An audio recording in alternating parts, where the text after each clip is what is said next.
लुम्बिनी पाँचौं तहको नतिजा आज भर्खर प्रकाशन गरेको छ, जसको परीक्षा फर्स्ट पेपर यानि कि अब्जेक्टिभ पेपर कति गते भएको थियो, फागुनको 17 गते भएको थियो।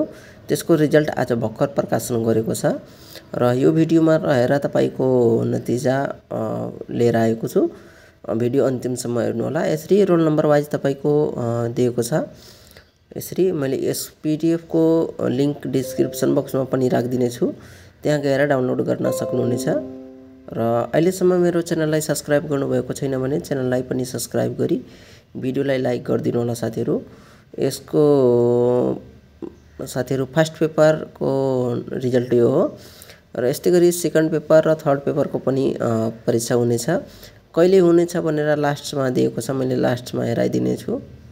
यो हेर्नु होला साथीहरु, पीडीएफ डाउनलोड गरेर। यसको लिंक मैले डिस्क्रिप्सन बक्समा राखिदिने छु।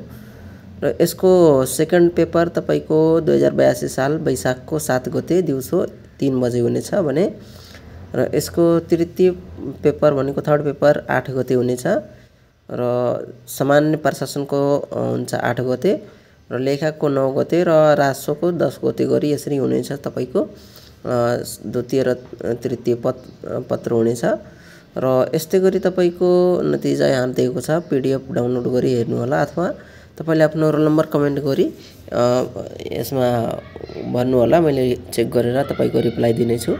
धन्यवाद साथीहरु।